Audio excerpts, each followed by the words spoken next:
Welcome back to Partnerships Unraveled, the podcast where we unravel the mysteries about partnerships and channel on a weekly basis. My name's Alex Whitford. I'm the VP of Revenue here at Chanext, and this week I'm very excited to welcome our special guest, Norman. How are you doing? Great, Alex. So nice to be here with you. Thank you for having me on. Yeah, I'm really excited to get into this one because I think we're going to really discuss maybe the philosophical nature of how channels work and everything in between. It got very sort of almost mystical when we did our preparation call. So maybe for the uninitiated, you could give us a little bit of a rundown of who you are and where you've been. Who I am and what I am, the mystical, philosophical marketer. That's I love that. I love that title. Very catchy. So I most recently, just at the end of last year, I left my role as Chief Marketing Officer for Mimecast, a global cybersecurity company. Currently, I'm out working as a fractional marketing executive for a couple of companies while I figure out my next decision in life. I guess that's the philosophical part. Prior to that, I've spent quite a bit of time in B2B tech. I was the founding CMO of the MarTech company Acoustic. I spent 4+ years at Carbonite before it was ultimately acquired by OpenText. So I've worked at quite a number of channel-driven, partner-driven businesses. I've also worked on the agency side. So I've helped advise companies on their go-to-market strategy and how they work. Early in my career, I worked at Microsoft, spent a lot of time as part of Microsoft in the marketing organization, but also working with Microsoft's global channels. And I think we're going to have a great conversation because it's not just philosophical, but I think it'll be practical as well. Awesome. Well, maybe to dive into some of that practicality, my personal theory around how channels work is channels are built to do two main functions. First off, enabling partners in how they service their customers. And that second function, how do we actually generate demand? Marketing plays a critical role in certainly how you generate demand, but also potentially how you enable partners to service their customers. How do you see marketing fitting into those two pillars? Yeah, I think that's a great way to look at it, right? So marketing has to think about its role in the business first and foremost. And marketing's role in the business, and I'm super simple in this, is ultimately to generate revenue. And oftentimes marketers think that it means generating revenue direct. And I think that the first thing we have to think about is we have to open up the aperture as wide as possible and say, marketing's job is to generate revenue, whether that come direct, whether that come through a partner, whether that come through a customer referral, whatever that may be, that's marketing's role. And marketing should start with the premise that we're going to create content, differentiation, motivation for everyone who can help the business generate revenue. And if we do that, we then see, to the second really of your points there, the channel and our channel partners are the biggest amplification device we have for generating revenue. And all too often you see inside businesses this tension between direct and channel. And I feel that's a tension that is detrimental ultimately to the business that it exists within. 100%. I think we were sort of giggling in our preparation call that I will speak to, lots of global channel chiefs, and they'll tell me, hey, we have a partner first strategy, and that's everything from sales to enablement and awesome. And then I'll speak about marketing, and that is a direct first strategy for some reason. That sort of misalignment causes friction, causes tension, causes all sorts of maybe inefficiencies. Maybe a two-part question. Why do you think this misalignment happens, and how can we be doing it better? Yeah, so why does a misalignment happen? It's actually a really complex question when you think about it. The marketing has always been an organization that's built and usually incentivized by direct activity. Right? That's just sort of built into the structure. And oftentimes marketing becomes so fixated on pipeline that it generates or the number of leads it creates. And it doesn't start from the premise of marketing should be incentivized to drive revenue for the company wherever it may be coming from. And marketers are deeply trained and schooled in direct marketing is the path to glory, for better, right, or worse. And the reality is that direct marketing is important. I don't want to denigrate or dismiss the importance of doing direct. It's critical.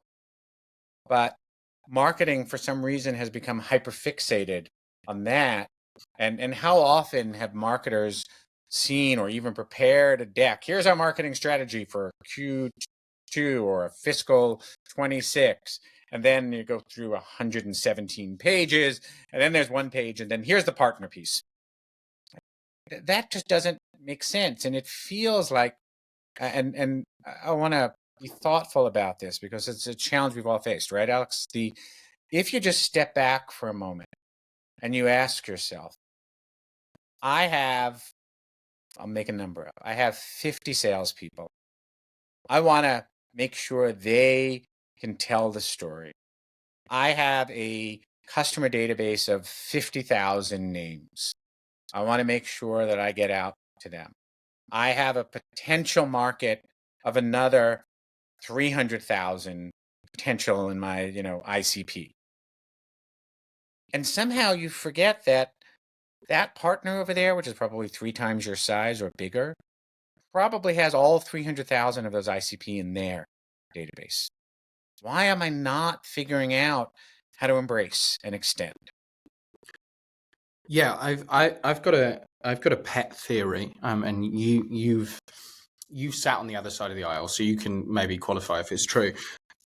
I think one of the really simple answers is really bloody hard to do.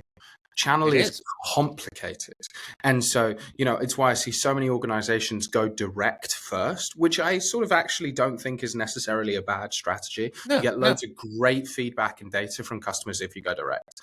The problem is there comes a tipping point where you need to then either hire 10,000 sales reps and no one's going to give you the budget to do that. So then you go, okay, we need to build a channel. So we're going to go and build a channel. But because there is a hard cap to hiring, it becomes prohibitive to hire more salespeople. But marketing, maybe because they have that volume mindset, because they can put their images and messaging in front of thousands, hundreds of thousands, millions of end users, they think, well, we'll just do it the same way because that's the way we've always done it and we've got the direct data, et cetera, et cetera.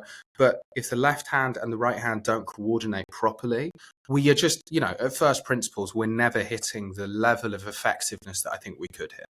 Yeah, and I think you're right when you say it is hard.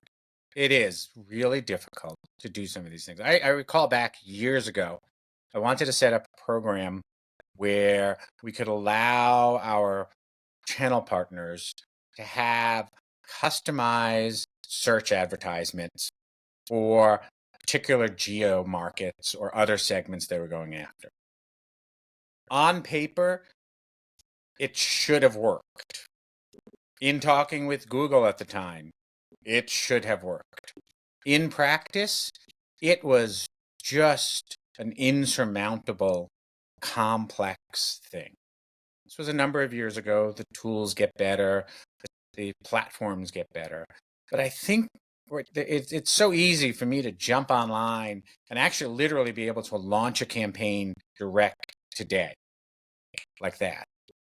To launch a campaign in conjunction with or through someone else, it does take more work. And sometimes that work is prohibitive, particularly within the context of budgets. And then you have, well, is it my budget? Is it your budget? How, like, it's a complexity. And it really causes me to step back and ask myself, should marketing organizations rethink how and who is in charge of thinking about this from a different model than we have in place today? So we have just expounded on, hey, partner first sales, but not partner first marketing doesn't seem to gel properly. And I'm sure there are quite a few CMOs listening who've gone, I just read a 120-page slide deck. And you're right, there was only one partner first slide on it. Hang on, this is broken. We should change this. If you were speaking to them directly, what are the first 3 things that they should do tomorrow to fix that one slide of 120? Yeah, sure. And to be fair, I want to be clear. There are also organizations that get it really right? So there's the other CMO or other marketing leader out there who's like, we nailed this. and they should be sharing far and wide their best practices, because both sides of this coin exist. But for that marketer who's looking at that deck and like, oh, wait, this is missing. There's a few things, 3 as you asked for, and we should like think about that. So first off, it does start at the top. Like if you're not speaking as a marketing leader about partners, about inclusiveness in the channel, then your team is not. Or maybe it's a lone voice in the wilderness in your team that's doing it. So it has to start at the top. You have to set the stage and say, I'm going to talk about direct and partner. I'm going to talk about sales and the channel. I'm going to talk about all of this from the top down. That's thing 1. And I think that's a mindset change. Thing 2 is you have to make sure that your partner marketing organization, however it's defined in the context of your organization, has a seat at the table that is equal to your demand gen or revenue marketing organization, equal to your brands and comms organization. If you don't have them have a seat at the table and they're denigrated to maybe being pushed under portfolio or product marketing or somewhere else, then they're never going to be able to bring their material to the table at the same time.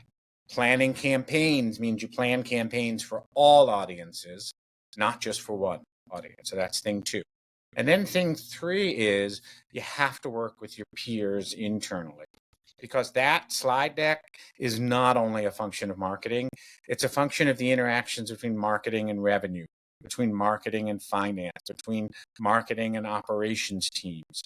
Get all of the alignment internally so everybody realizes that, wait, we've all been sort of pushing the partner thing to the back pages of the deck versus incorporating it into the entire flow of the deck. That, I think, are 3 things that everybody could do right away. So I have a intrinsic reason why I think people who are CMOs or sort of VPs of marketing should be more prescriptive in terms of how they build a partner first strategy. Another small pet theory of mine is that channel leaders are sales leaders because, I don't know, that's how it's always been. But it sort of depends on how your segmentation works. I can very much understand if you're a enterprise product that your channel leader should be a sales leader, because that's a sales first motion. As you head down market, SMB is not a sales led motion, it is a marketing led motion. The example I always give, I've bought basically every Apple product under the sun. I've never spoken to an Apple sales rep. That's because they are a marketing first organization, because they're a consumer organization primarily. The same is true for every B2B brand that focuses on SMB. Talk to me about how you conceptualize where senior marketing people's role is within that organization, depending on how those segments change. Yeah, it's an interesting conundrum, because you're right, particularly as you move down market, but even true in mid market and up, customers want to self-serve.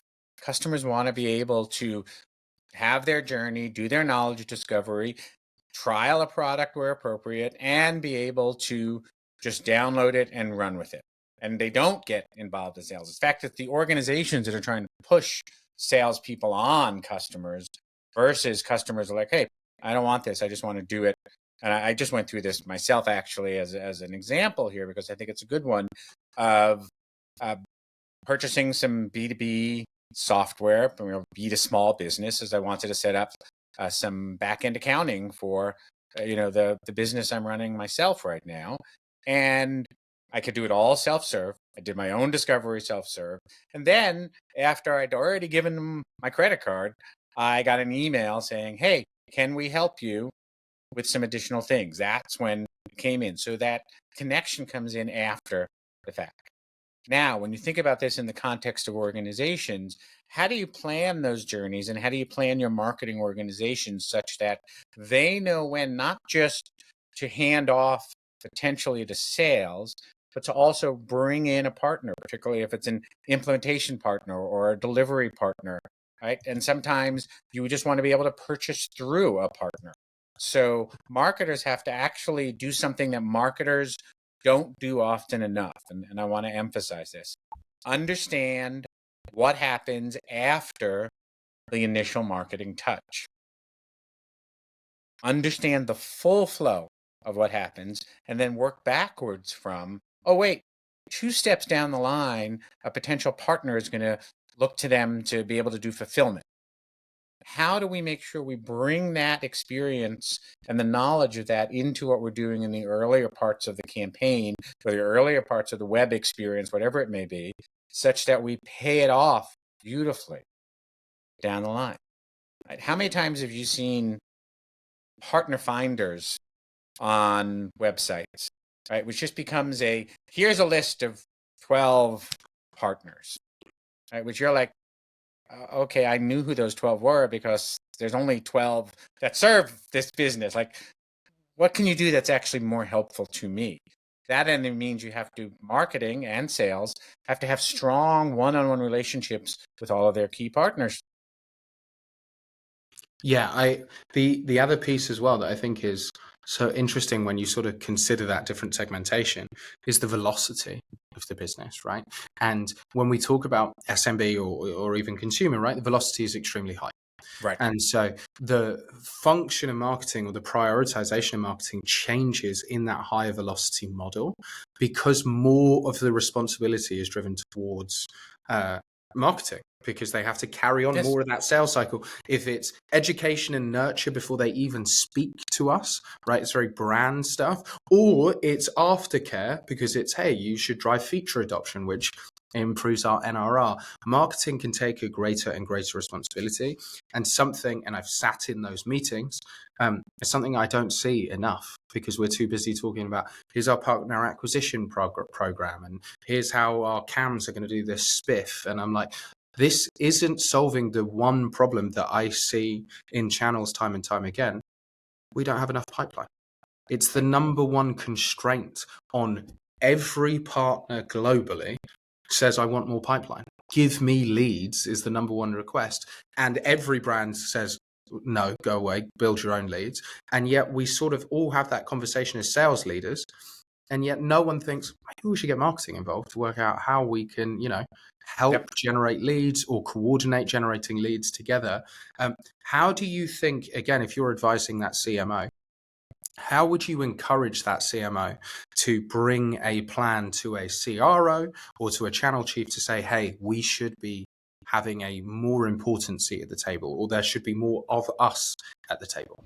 Yeah, and that's a complex question, because when you think about so many B2B CMOs today, they're under tremendous pressure, typically from their boss and the board, to deliver more direct leads, more direct pipeline. Their paycheck probably depends upon it. Their job, frankly, probably depends upon it. And it's fair. Like, they have to be able to do that part of their job. The challenge and maybe even the chasm that we have to cross here is that oftentimes boards, CEOs, even CROs don't think of marketing generating pipeline as tightly connected to marketing generating pipeline for direct and for channel. They think of it as marketing generating pipeline for direct. And so I think there's actually a board level perspective that has to change, and that the discussion has to be broader, right? That it's not seen as, oh, sales will take care of the channel, marketing is going to take care of direct. In fact, the revenue has to come through that integrated go-to-market organization. And I think marketing leaders have to be aggressive in inserting themselves appropriately into the discussions. Work, if you're a CMO as a CRO peer, work closely with them. If you're in an organization, as many organizations, for better or worse, are doing, where they're either eliminating or changing the CMO role, make sure that you're having the right discussions that show how you impact all of the revenue that comes into the business, and how the value of handing off leads to partners versus going and hiring more BDRs or SDRs or AEs is critical. 100%. I think if we can sort of encapsulate that entire argument, is partner source pipeline is a marketing metric, not a program metric. And so the CMOs that run towards that problem and understand that that is the most valuable problem, not as a CMO, but as a channel organization that you can solve for, you can triple the amount of direct leads and hand them down to CDW and SHI and all those great partners. I'm sure they'll be very grateful for them. Or you can work on how do you build pipeline with partners at scale, which ironically is a marketing approach about marketing. If you can do that effectively, you will have partners who are more engaged, who deliver more deals, and who grow more effectively. And that is how you get a CRO and a CMO to really sort of walk in lockstep together. I think so. And I think also one thing to double click on there is every partner is different, right? As you know, we talk about CDW, SHI, like we throw these names out as if they're just interchangeable. They're not. They each have their own approach to their market. They each have the way in which they operate. And it's important that you as a vendor, marketing and sales, understand the nuances and the differentiation between them, and therefore are able to build the right programs jointly to help them be successful in market.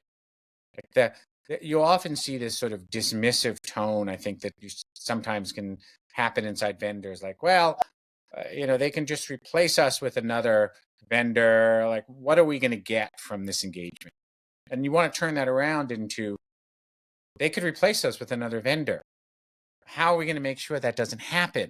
How are we going to build the unique value relationship that we want to have here?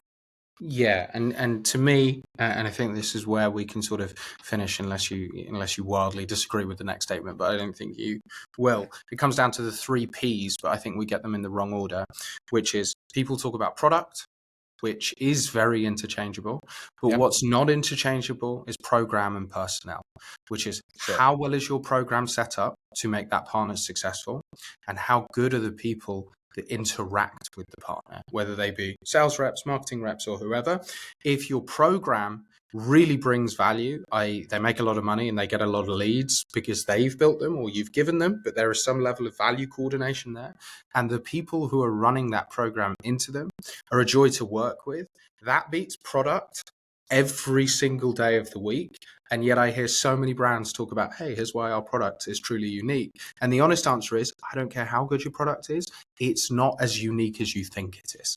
Yeah, and this agree completely. This is the product delusion that we've all fallen victim to. In the technology world, the reality is that there's a belief, and there has to be a certain level of belief, my product is the best. My product is unique. And that's a good belief to have. However, we shouldn't allow it to get in the way of, I have to have the right programs. Because the best product, without the best programs, without the best price, without the best placement, without all those other things, just won't ultimately succeed. And this has proven itself time and time again. Both the belief in our own products, we have to have it, but understanding that other magical P, your partners, like products are partners, your customers, like, okay, but if your product is not accessible to me when I need it, right? Like we're going to move over to the next one. And that's just the harsh reality. And people think, oh, it's so special in technology. It is and it isn't. Like I see you drinking a Fanta there. Like, was that because it was easily within reach in the refrigerator, or because you made the point of stocking up on it? Like, that's just it. Sometimes it's just what's easily within reach. And that's as true for $50,000, $100,000 products as it is for $2 cans of pop. Yeah, I completely agree. What's not interchangeable, Norman, although we do try, is our guests. So we always ask our current guest to recommend our next guest. Norman, who do you have in mind? And I called out a name, and he's going to say, "Oh, I'm so glad." But I really want you to get a chance to talk to Dave Matthey at Staffbase, a great company, brilliant channel marketing company leader who has some real insights in how to go to market and do business.